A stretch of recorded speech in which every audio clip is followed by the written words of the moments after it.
Hey, today we're going to talk about how to win a competitive real estate bid here in North Carolina.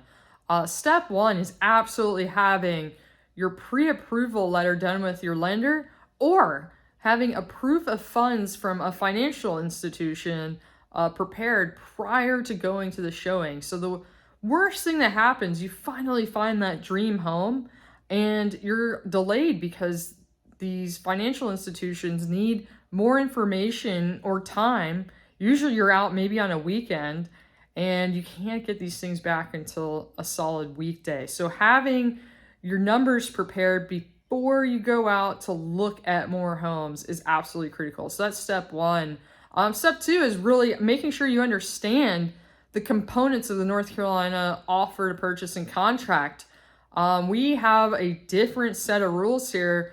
Our main components of the contract include the due diligence fee and earnest money deposit. And coming from other states, a lot of people do not understand the commitment and which are non-refundable and what that means. So the due diligence fee is non-refundable immediately and goes directly to the seller to allow the buyer to have time to inspect and do what they need to do to make sure they're good with the property and move forward with the contract process before they close. So that's the time you pay to take it off the market and inspect the property, do what you need to do. Now, with the competitive bid, those numbers have gotten increasingly higher. So then making sure you're being competitive, having knowledge of what's going to help versus what's just outrageous and too much of a risk. So then kind of analyzing the condition of the home, making sure you know what needs to be looked at before you have too much on the line where it's kind of the point of no return.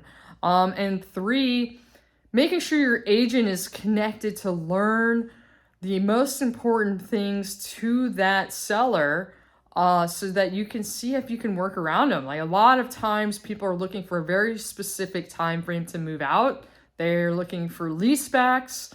On great inventory, there's a lot of people who are going to work with additional criteria that's really important to the seller to win that bid. So all those things really play a role in creating what works for the buyer to win and be in a fairly good position for the understanding of what they need, and then creating a framework for the seller that fits with their needs properly. So biggest things here are preparing.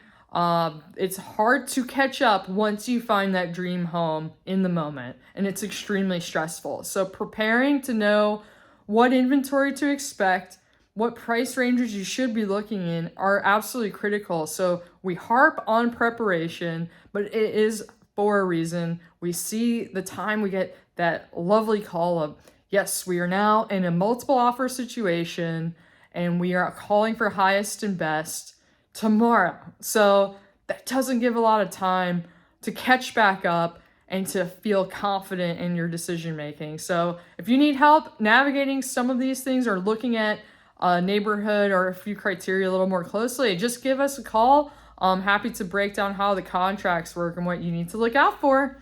Talk to you soon.